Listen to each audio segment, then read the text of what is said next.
पूजा करने से पूजा नहीं मिलती है। एक आदमी गया मार्केट में, असली लक्ष्मी को दे के आया किसे? जिसने मेहनत करके वो मट्टी की लक्ष्मी बनाई, मट्टी की लक्ष्मी बनाई। असली लक्ष्मी बाय दे रही मट्टी की, तुमने ले ली और बल लेके आई, फिर तुम पूजा कर रहे। अब भाई भोर बार तुम लेके जाइए, फिर वहां से जाके भैया 100 की लगे थे, आज 50 में ले लो, ले लिए। कहे वो तो जाना थे तो नकली है, हम जाके क्या करे, असली हमारे पास में आई गई। लेकिन तुम पागल हो, तुम असली देख के नकली ले आए।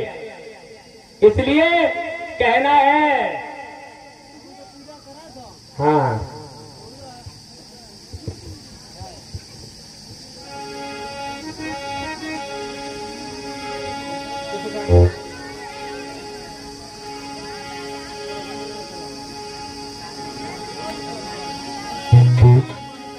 और ये हमारे परम सम्मानीय धर्म प्रिय बौद्ध जी, अगर मेरी आवाज सुन रहे हो तो मंच पर आए।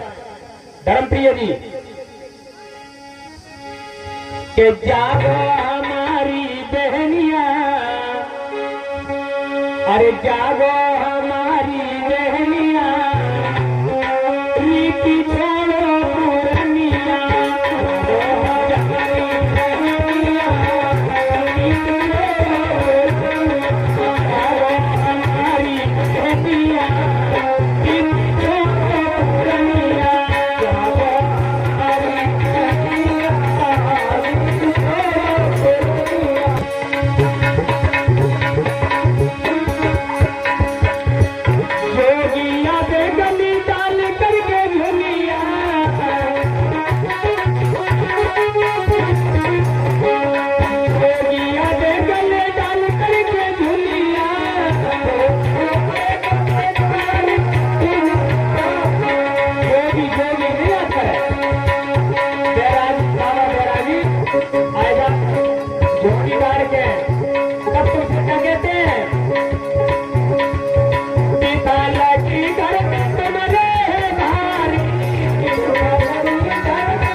बाबा साहेब जी